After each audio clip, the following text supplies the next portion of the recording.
أعوذ بالله من الشيطان الرجيم.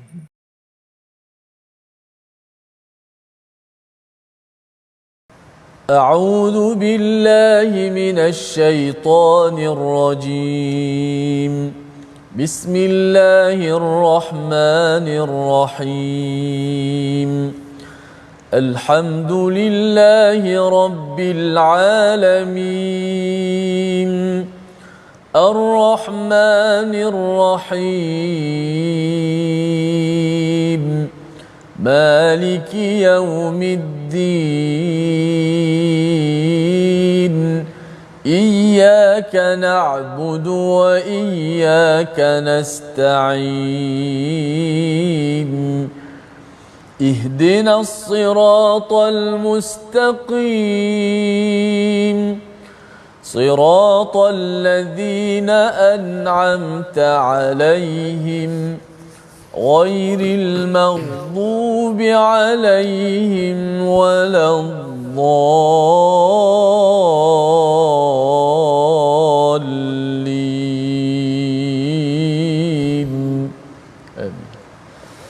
Alhamdulillahirabbil alamin wassalatu wassalamu ala asyrafil anbiya'i wal mursalin sayyidina Muhammadin wa ala alihi wa ashabihi ajma'in.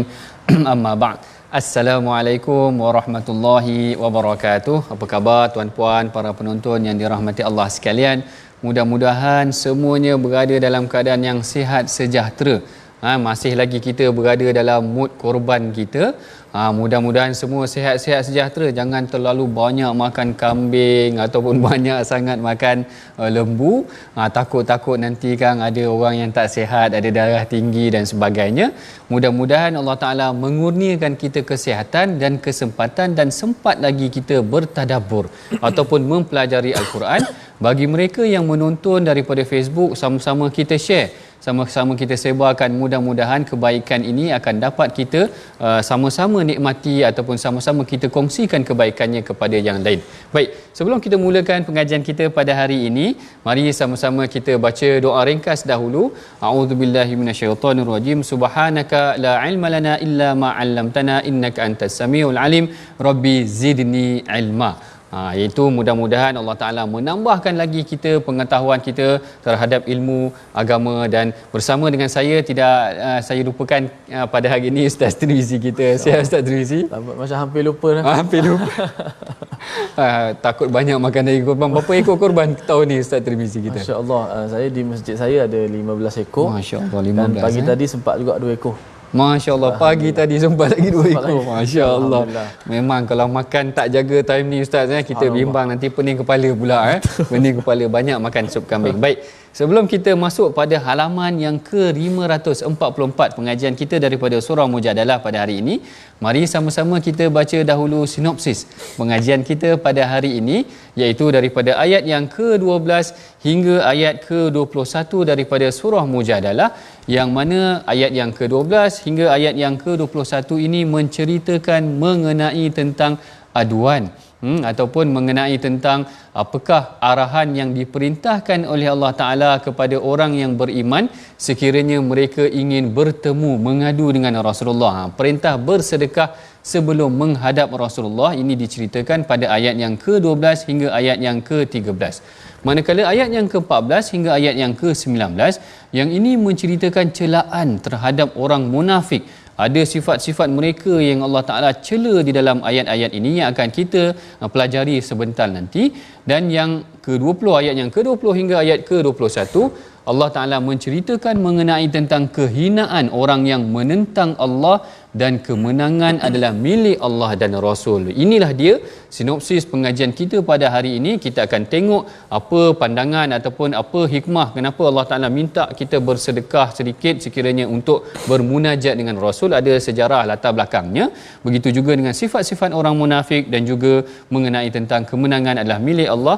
Sebelum kita telusuri ataupun kita tadabbur ayat-ayat ini, mari sama-sama kita bacakan ayat yang akan dipimpin bacaannya oleh Ustaz Tirmizi kita, bermula ayat yang ke-12 hingga ayat yang ke-16 insya-Allah.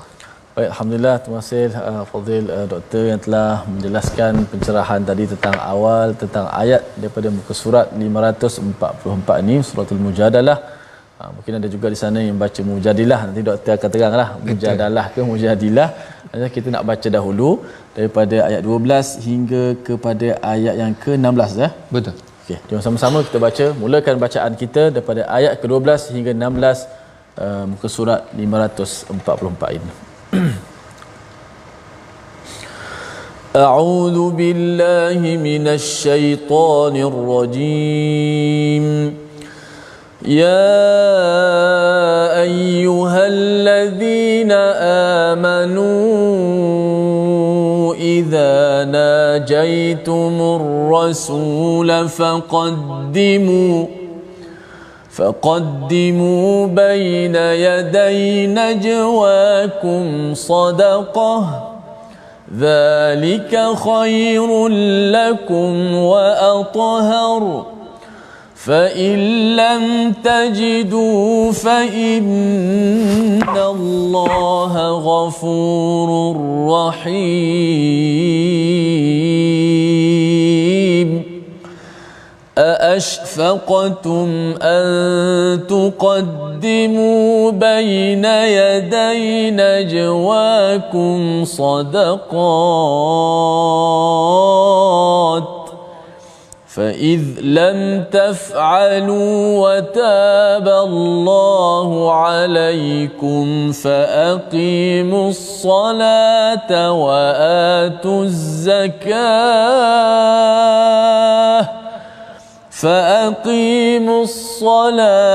وآتوا الزكاة وأطيعوا الله ورسوله والله خبير بما تعملون ألم تر إلى الذين تولوا قوما غضب الله عليهم ما هم منكم ولا منهم ويحلفون على الكذب وهم يعلمون أعد الله لهم عذابا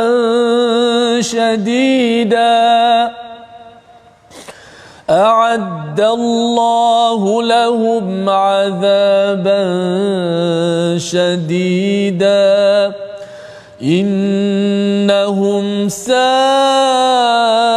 ما كانوا يعملون اتخذوا أيمانهم جنة فصدوا عن سبيل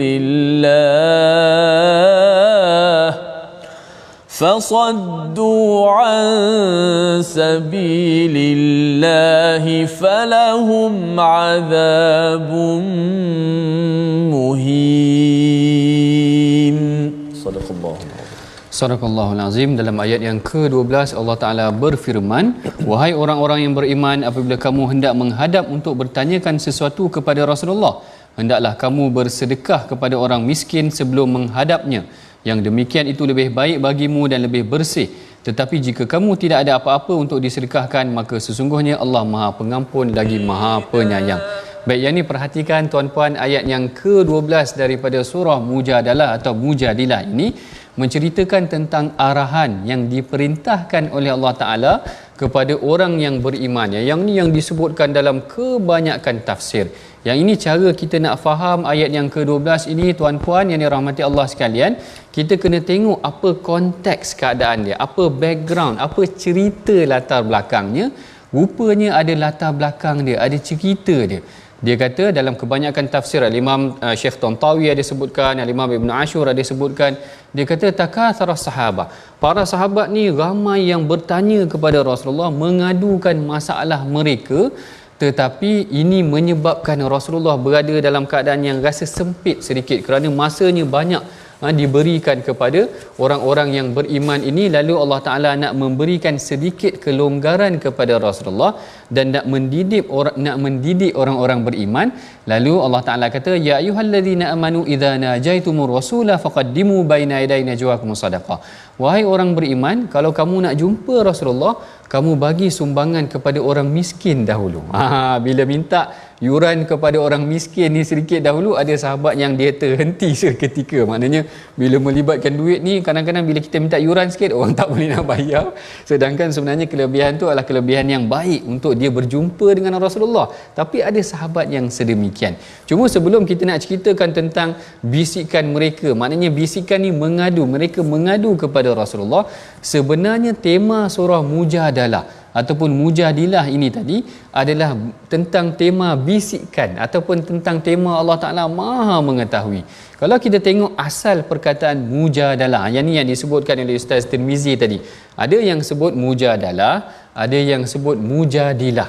Mujadalah ni maksudnya perdebatan ataupun perdebatan, perbincangan yang panas sedikit. Mujadilah ini adalah fa'ilah, dia fa'il dia, orang yang mengadukan kepada Rasulullah, berdebat dengan Rasulullah tu tadi, iaitu Sayyidatina Khawlah binti Tha'labah. Yang mana dia mengadu kepada Rasulullah. Khawlah mengadu kepada Rasulullah bahawa suaminya memisahkannya dengan jalan zihar. Zihar ni orang Melayu tak banyak, tak ada sangat dalam tradisi kita, tidak ada. Tapi dalam tradisi Arab ada, dia nak pisahkan isteri ni, dia kata kau ni macam mak aku lah. Gambaran seakan-akan secara kiasannya nak berpisah. Secara kiasan nak berpisah sedemikian. Lalu Khawlah rasa sangat sedih. Dan hukum mengenai tentang zihar tidak ada lagi ketika itu di dalam Al-Quran. Lalu dia mengadu kepada Rasulullah, menariknya. Perkara ni diceritakan oleh Al-Imam Hakim dalam Mustadraknya. Dia kata Sayyidatina Aisyah kata wa ana fi nahiyatil bait. Aku ada dalam rumah tu tadi, dan hujung rumah lah, mana dalam bucu rumah tersebut. Rumah Rasulullah ni tuan-puan tak besar mana pun. Maknanya Aisyah ada ketika Khawlah datang. Tapi Aisyah kata aku tak dengar satu apa pun yang dibincangkan antara Khawlah dengan Rasulullah. Tetapi tiba-tiba turun ayat Quran, Allah Ta'ala kata qad sami'allahu qawla allati tujadiluka fi zawjiha. Allah Ta'ala Maha mendengar, walaupun Aisyah ada dalam rumah tu tak boleh nak dengar, Allah Ta'ala dengar apa yang diadukan kepadanya. Wa tashtaki ila Allahi wallahu yasma'u tahawurakuma. Allah Ta'ala Maha mendengar apa yang dibincangkan, dibisikkan, didebatkan bersama dengan Rasulullah tersebut tadi. Jadi sebahagian ulama kata surah Mujadalah ini ataupun Mujadilah ini nak menggambarkan tentang bagaimana Allah Ta'ala mengetahui bisikan kita, tuan-puan. Bisikan hati kita ni, tuan-puan, ibu ayah, kalau orang dengar kita pun segan. Sebab apa? Kan kalau hati manusia ni boleh orang dengar, macam-macam kita mengumpat dalam hati kita.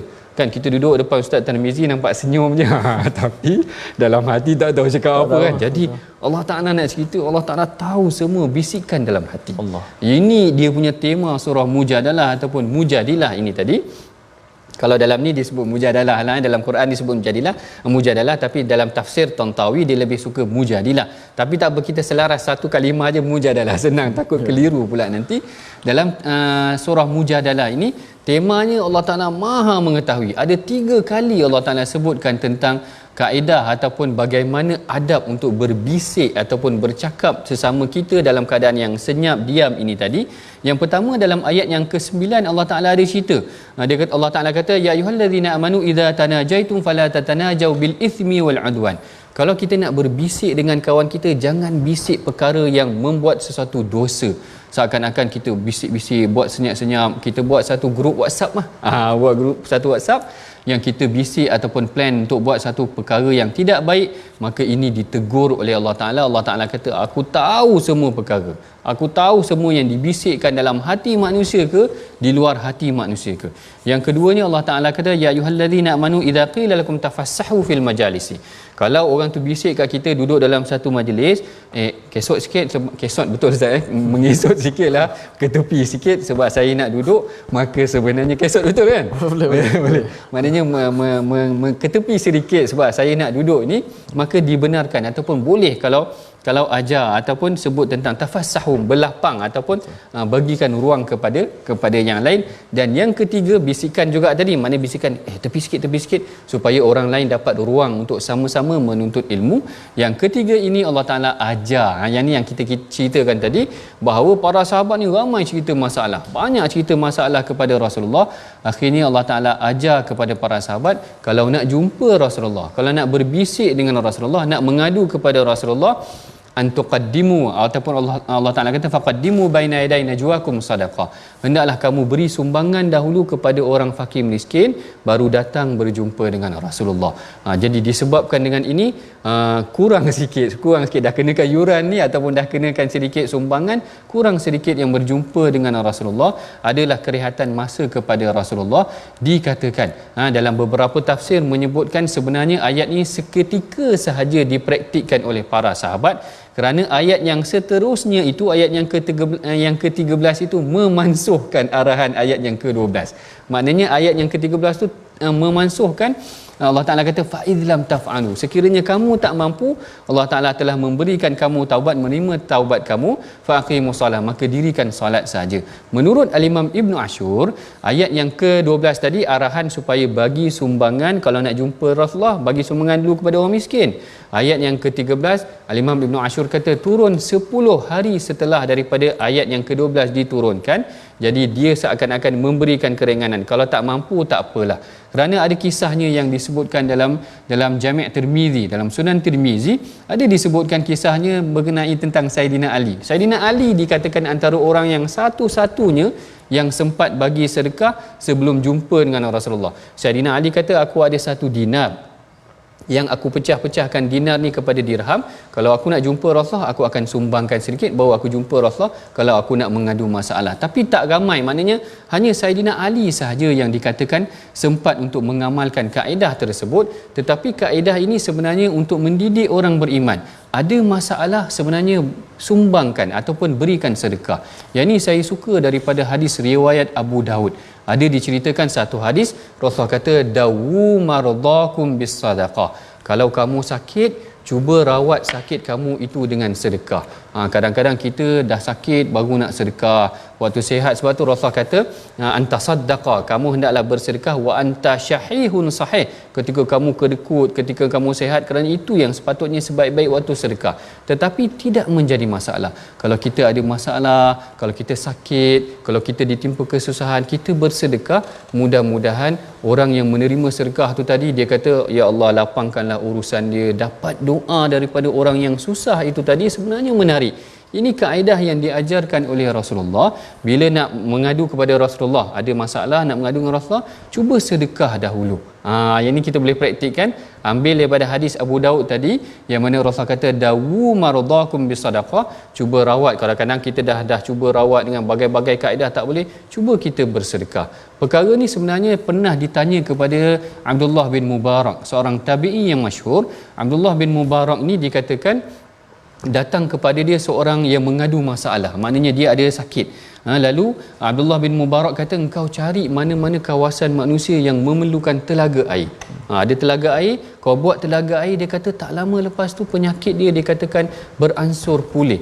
Kerana orang-orang yang mengambil air daripada telaga tu mungkin mendoakan dia. Selain daripada malaikat mendoakan, kan malaikat mendoakan orang yang bersedekah. Maknanya orang yang mengambil air tu kata, oh baguslah siapa yang buat telaga ni, mudah-mudahan Allah Ta'ala mudahkan urusan dia.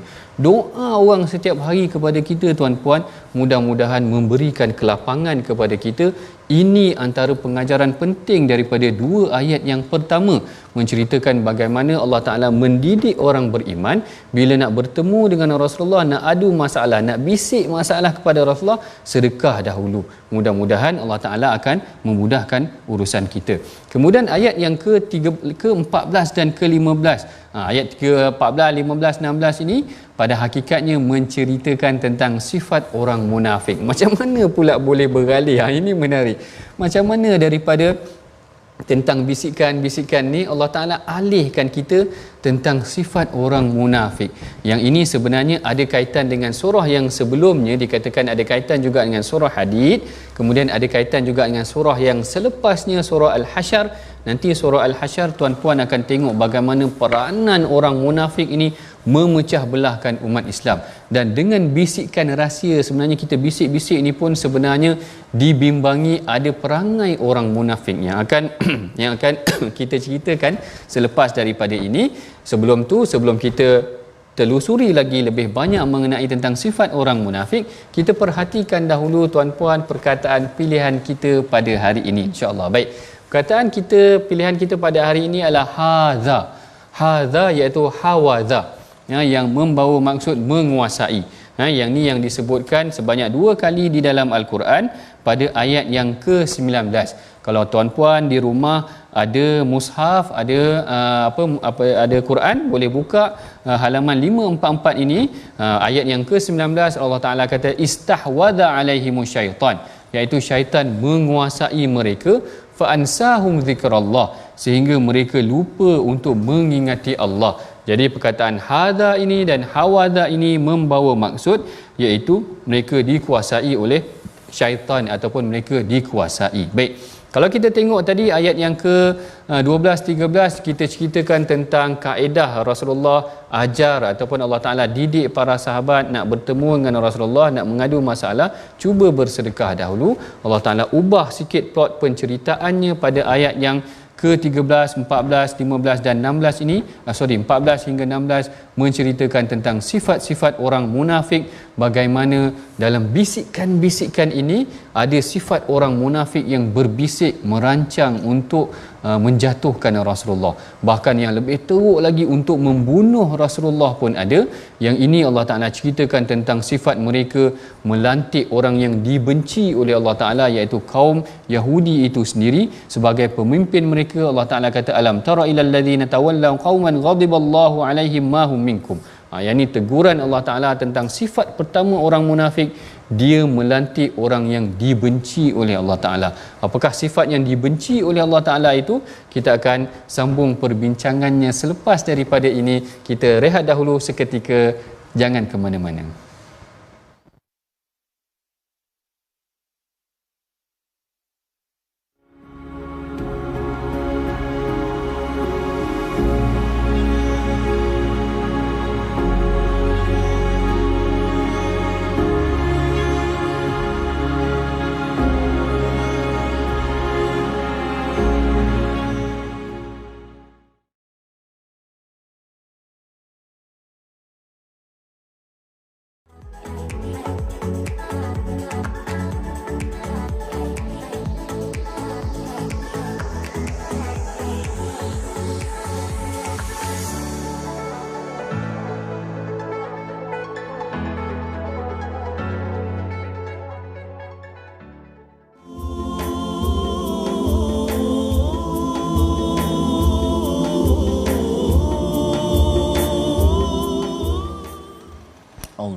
Innal ladzina yuhadduna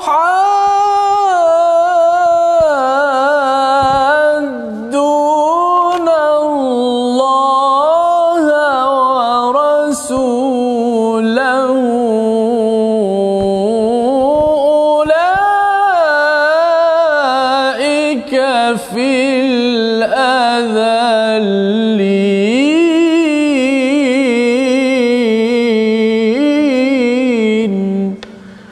Sesungguhnya orang-orang yang menentang perintah Allah dan Rasulnya, mereka termasuk dalam golongan orang-orang yang amat hina.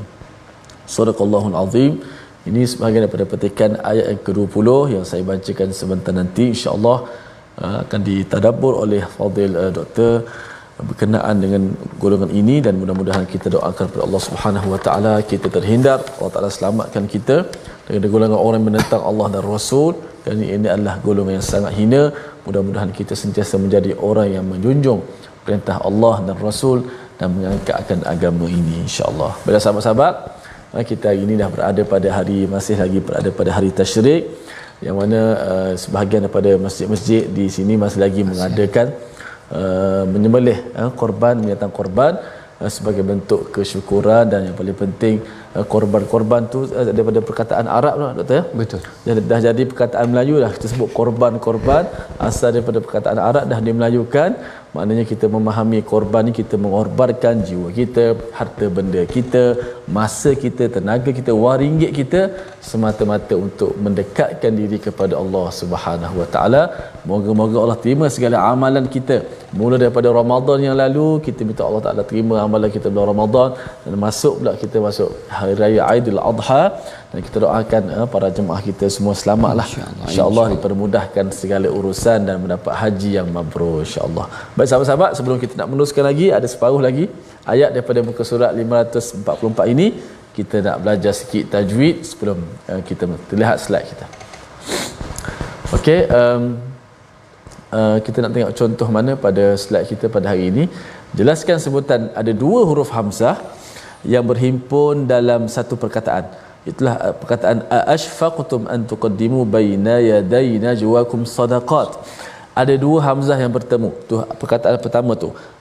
Ashfaqtum. Ashfaqtum. Jadi biasanya kesalahan yang biasa berlaku bila dua huruf yang sama, antaranya lebih-lebih lagi huruf hamzah. Kerana hamzah ni berada huruf yang paling jauh daripada mulut. Maka bila nak sebut hamzah, kena tolak di hujung. Duduk di pangkal halkum. Lepas tu dah sebut nak ulang tempat yang sama dua kali. Lagi sekali. Itu kadang-kadang ada juga segelintir kesalahan yang berlaku. Maka kita nak kena tahqiqkan jelas dua-dua sebutan mesti dua-dua disebut. Ashfaqtum. Ashfaqtum. Tak boleh baca yang kedua tu macam sama-sama, yang pertama tu jelas. Seperti bunyi yang mula-mula je jelas, yang kedua tak jelas.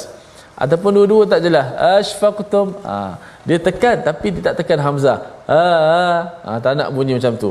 Mesti bunyi hamzah di tempatnya. Dan hamzah ada sifat yang suara tertahan. Tak boleh sebut kita sebut ashfaqtum. Ashfaqtum. Seperti mana dalam ayat yang kita baca ni. Ashfaqtum an tuqaddimu baina yaday najwakum sadaqat. Dua hamzah yang berada dalam satu kalimah. Kita jelaskan kedua-dua hamzah tersebut. Wallahu a'lam. Silakan. Baik, terima kasih Ustaz Tirmizi kita atas perkongsian mengenai tentang ilmu tajwid, yang mana kita selalu ingatkan kepada tuan-puan, para penonton, ibu ayah, bahawa bacaan Quran kita biarlah selari seperti mana yang diajarkan oleh baginda Nabi. Kerana kita bimbang bacaan yang tak betul ataupun sebutan yang tidak kena akan menyebabkan lari maknanya daripada apa yang telah sepatutnya diturunkan ataupun dimaksudkan daripada ayat tersebut. Baik, kalau kita sambung semula perbincangan kita, kali ini kita akan masuk kepada sesi kedua, iaitu yang part separuh daripada perbincangan kedua ini tadi. Kalau kita tengok perbincangannya berdasarkan sinopsis tadi, ada 3 pembahagian. Pembahagian pertama mengenai tentang sumbangan, memberikan sedekah sebelum berjumpa dengan Rasulullah, yang mana kita telah bincangkan ayat tersebut hanya sempat diamalkan ataupun dipraktikkan oleh Saidina Ali. Kemudian ayat tersebut dikatakan oleh Al-Imam Ibn Ashur kata telah dimansuhkan pada hari yang ke-10 setelah daripada diturunkan ayat ke-12. Ayat ke-14 sampai ayat ke-18 sebenarnya menceritakan tentang sifat-sifat orang munafik. Yang ni kita akan masuk sedikit beberapa perbincangan mengenai tentang sifat orang munafik. Allah Ta'ala selalu ingatkan tentang sifat mereka supaya kita menjauhi sifat-sifat tersebut. Jangan kita ambil daripada pemimpin golongan orang yang tidak disukai oleh Allah Ta'ala. Jangan kita bersumpah dengan perkara yang dusta. Jangan kita melakukan pendustaan terhadap agama dan sebagainya. Sifat-sifat orang munafik ini kita akan bincangkan selepas daripada ini. Sebelum kita masuk perbincangan tadabbur mengenai tentang ayat tersebut, mari sama-sama kita bacakan dahulu sama-sama dengan Ustaz Tirmizi kita ayat ke-17 sehinggalah ayat yang ke-21 yang akan dipimpin bacaannya oleh Ustaz Tirmizi kita. Silakan Ustaz. Baik, alhamdulillah, terima kasih Fadil Doktor yang telah menjelaskan lagi sebelum kita membaca pada ayat kedua, bahagian kedua muka surat ini. Jom, tanpa buang masa, kita nak baca sambung pada ayat ke-17 hingga 21. A'udzu billahi minasy syaithanir rajim. لن تغني عنهم أموالهم ولا أولادهم من الله شيئا أولئك أصحاب النار هم فيها خالدون يوم يبعثهم الله جميعا فيحلفون له كما يحلفون لكم ويحسبون أنهم على شيء ألا إنهم هم الكاذبون استحوذ عليهم الشيطان فأنساهم ذكر الله أولئك حزب الشيطان ألا إن حزب الشيطان هم الخاسرون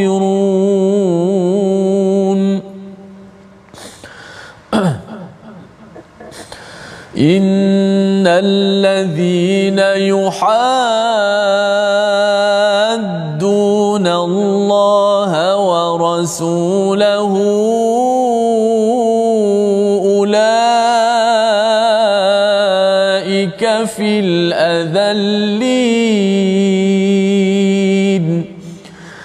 كتب الله لأغلبن أنا ورسلي كتب الله لأغلبن أنا ورسلي إن الله قوي عزيز. صدق الله. Sadaqallahul Azim. Pada ayat yang ke-17 Allah Ta'ala berfirman, harta benda mereka dan anak pinak mereka tidak sekali-kali akan dapat memberikan pertolongan kepada mereka daripada azab Allah. Mereka lah ahli neraka, mereka tetap kekal di dalamnya.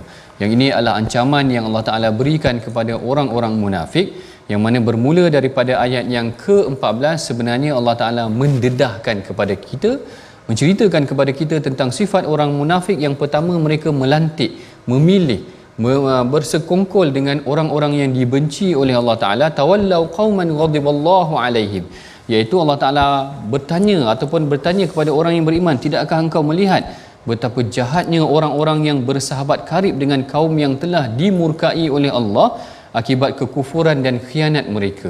Sebahagian mufassir menyebutkan bahawa kaum yang dibenci oleh Allah Ta'ala ini adalah kaum Yahudi itu sendiri, kerana mereka mengkhianati perjanjian dengan Rasulullah.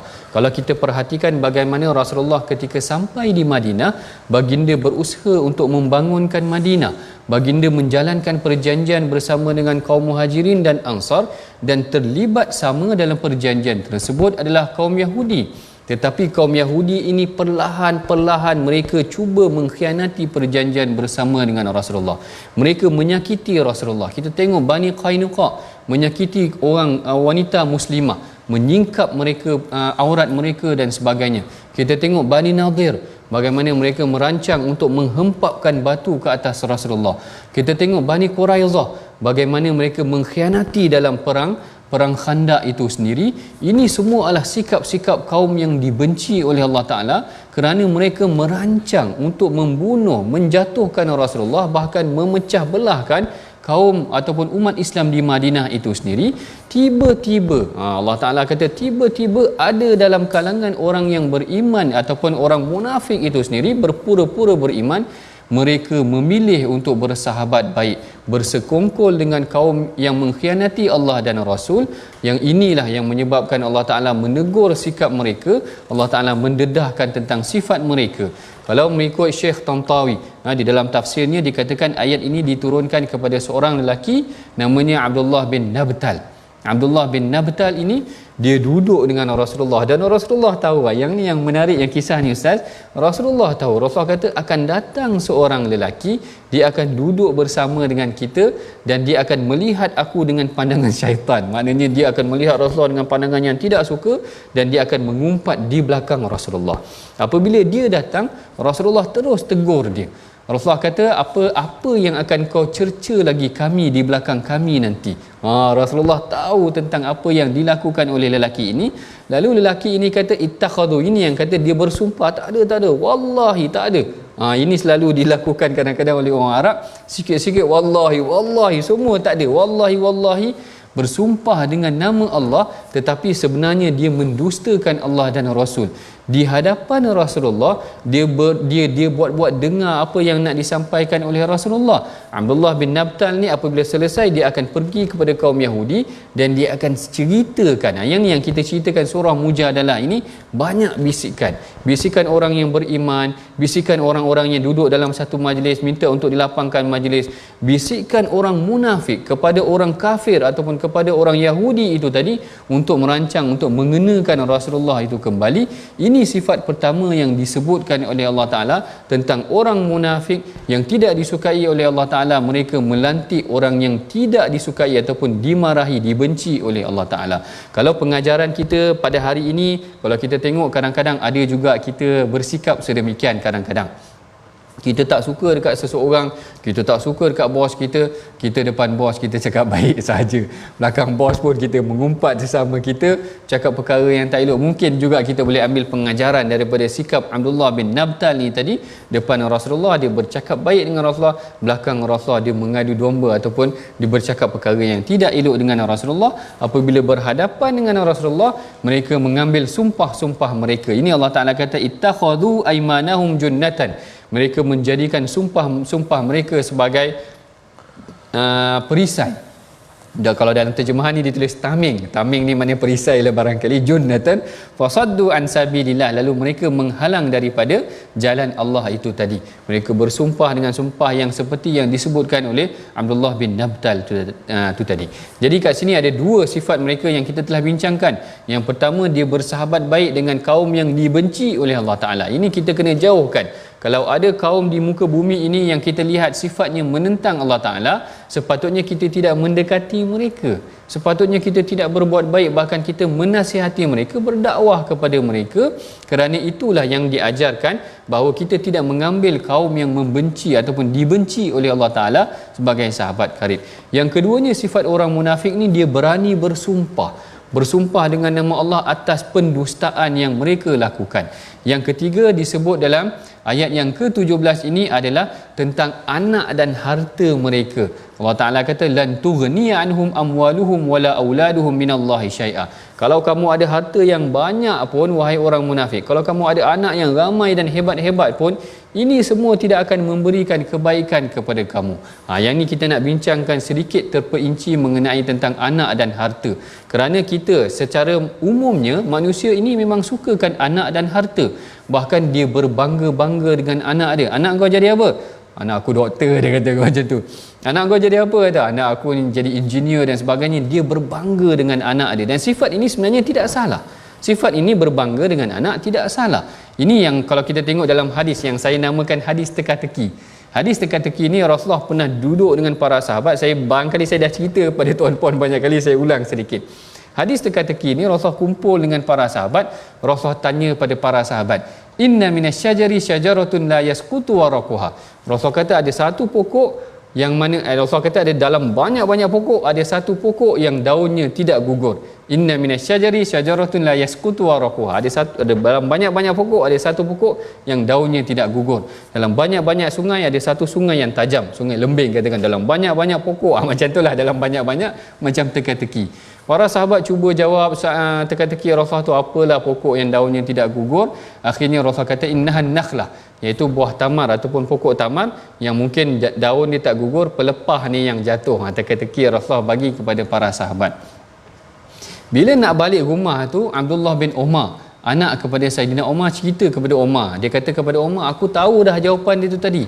Aku tahu dah jawapan dia adalah pokok tamar. Dia cerita kepada bapa dia, Saidina Umar. Umar kecewa. Umar kata, kenapa engkau tak jawab? Nampaknya kemudian Umar kata, kalau engkau jawab soalan tadi, aku lebih sukai daripada seluruh isi dunia. Nampak bagaimana Umar berbangga dengan anaknya sehingga sekiranya anaknya boleh jawab soalan tu tadi. Tengok, tak salah sebenarnya berbangga dengan kejayaan anak dan sebagainya, tetapi bagaimana untuk menjadikan anak itu sebagai aset buat kita di hari akhirat kelak. Kerana ini yang Allah Ta'ala tegur sifat orang munafik, anak-anak kamu tidak akan berguna sekiranya dia tidak memberikan manfaat kepada kamu. Saya teringat dalam sebuah hadis yang lain. Hadis ini mengenai tentang ar-raqub. Ar-raqub ini adalah satu golongan yang tidak mempunyai anak, sama ada dia tidak mempunyai anak ataupun anak dia meninggal. Lalu Rasulullah tanya kepada para sahabat. Ma ta'udduna ar-raqub fikum? Apa pandangan kamu tentang orang yang tidak ada anak ini? Sama ada mandul ataupun anak dia meninggal.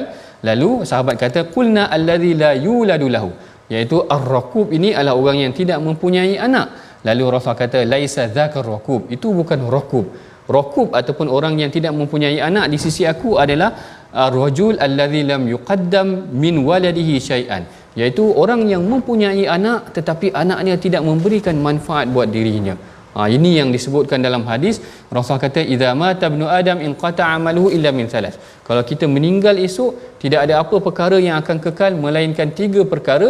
Salah satunya adalah wa waladun salih yad'ulah, iaitu anak yang soleh yang mendoakan dia. Ini peranan anak. Kalau orang munafik, Allah Ta'ala kata, anak-anak kamu semua tidak akan berguna buat aku kerana tidak boleh menyelamatkan diri kamu. Tetapi bagi orang yang beriman, anak-anak mereka sepatutnya mendoakan mereka, melakukan amal soleh kepada ataupun buat ibu ayahnya, kerana anak-anak yang soleh ini yang akan doa mereka yang diterima oleh Allah Ta'ala. Saya teringat dalam sebuah hadis yang diriwayatkan oleh Al-Imam Ahmad, Allah Ta'ala kata, innallaha azza wa jalla la yarfa'u darajatun 'abdun salih. Allah Ta'ala akan mengangkat hamba seorang yang soleh ni, ada satu kedudukannya fil jannati, dalam syurga nanti. Fayaqulu rabbi anna li hadhi. Lalu hamba yang soleh tu dia kata, pelik, macam mana aku boleh dapat kedudukan yang tinggi dalam syurga ni? Lalu dia tanya kepada Allah Ta'ala dalam syurga nanti, ya rabbi anna li hadha, macam mana aku boleh dapat kedudukan ni? Lalu Allah Ta'ala menjawab, bi istighfari waladika laka, dengan istighfar anak kamu buat diri kamu. Masya Allah, rupa-rupanya doa anak kita, doa anak yang soleh kita, dia sebenarnya memberikan kesan kepada ibu ayah, sehingga ibu ayah mendapat kedudukan yang baik dalam syurga. Anak-anak, amalan kita akan terhenti esok, sehinggalah anak-anak kita yang mendoakan kita, kita akan dapat pahala tersebut. Sebab tu anak yang soleh ni sangat penting. Sebab itulah dalam ayat ini Allah Ta'ala ingatkan kita, orang munafik ini anak dia tak memberikan manfaat langsung nanti. Kerana kekufuran mereka, dan anak-anak mereka sekiranya tidak memberikan manfaat pun tidak akan berguna. Inilah yang kita pelajari daripada ayat yang ke-17. Anak bukan sahaja aset buat diri kita di dunia ini. Kita berbangga dengan mereka, hasil pencapaian mereka jadi doktor, jadi engineer, jadi peguam, jadilah apa sekalipun, tetapi yang sebaiknya seperti mana yang disebutkan oleh Rasulullah adalah ar-rajul alladhi lam yuqaddam min waladihi syai'an. Kita tak nak jadi seorang lelaki yang ada anak tetapi anaknya tidak memberikan apa manfaat buat dirinya. Ini kita bimbang, dia hampir ataupun mirip-mirip dengan sifat orang munafik ini tadi. Allah Ta'ala kata, lan tughniya anhum amwaluhum wala auladuhum syai'a, tidak akan guna, tidak ada gunanya anak dan harta mereka di sisi Allah kerana dengan sifat yang tidak baik yang mereka lakukan. Dan pada penutup ayat ini Allah Ta'ala menceritakan mengenai tentang sifat orang munafik ini juga, mereka telah dikuasai oleh syaitan kerana terlalu sibuk memusuhi Islam sehinggalah mereka ini melupakan Allah. Fa ansahum zikrallah ulaika hizbus syaitan, itulah dia kumpulan ataupun golongan syaitan, ala inna hizbas syaitani humul khasirun. Ini akhirnya dalam ayat ini Allah Taala menutup dengan sifat orang munafik ini, mereka akan melupakan Allah Taala, mereka akan kalah, Allah lah yang akan menang.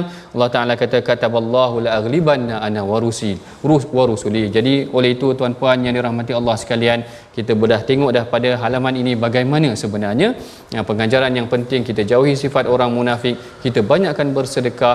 Mudah-mudahan Allah Taala merahmati kita. Sebelum kita mengakhiri perbincangan kita, rasa kejap pula tuan-puan, mari sama-sama kita bacakan dahulu resolusi pengajian kita pada hari ini daripada halaman yang ke-544 daripada surah Mujadalah, iaitu yang pertama, tidak terlalu banyak bertanya sehingga membebankan orang lain, macam sahabat yang tanya banyak kepada Rasulullah. Yang kedua, dilarang sumpah bohong untuk perdaya orang lain macam sifat orang munafik. Dan yang ketiganya, mohon perlindungan Allah daripada tipu daya dan dikuasai oleh syaitan. Itulah dia sedikit sebanyak tuan-puan daripada hasil perbincangan kita, tadabbur kita pada hari ini. Saya serahkan kepada Ustaz Tirmizi untuk memimpin bacaan doa. Silakan Ustaz. Bismillahirrahmanirrahim. Alhamdulillahirabbil alamin wassalatu wassalamu ala asyrafil anbiya'i wal mursalin.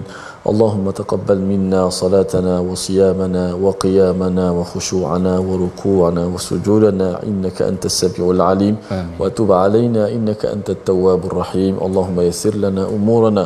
Allahumma yassir lana umurana fid dunya wajma'na ala khair fil akhirah. Rabbana atina fid dunya hasanatan wa fil akhirati hasanatan wa qina adzaban nar. Wa sallallahu wasallam wa baraka ala Muhammad wa ala alihi wa sahbihi wasallam. Walhamdulillahi rabbil alamin. Amin ya rabbal alamin. Saya mengajak semua sahabat-sahabat untuk sama-sama dalam tabung gerakan Al-Quran. Moga-moga sumbangan kita ini sebagai satu amalan dan memberi manfaat kepada masyarakat di sana, dapat sama-sama belajar Al-Quranul Karim dan tadabbur. Dan jangan lupa saksikan ulangan My Quran Time pada malam ini dan juga esok pagi. Moga kita semua dimuliakan Allah Subhanahu Wa Taala dengan Al-Quran. Teruskan, mudah-mudahan kita berada pada hari-hari tasyrik yang mulia ini. Allah Subhanahu Wa Taala beri kekuatan kepada kita untuk terus kita melakukan amalan soleh. Jumpa lagi dalam My Quran Time, baca faham amal. Assalamualaikum warahmatullahi wabarakatuh.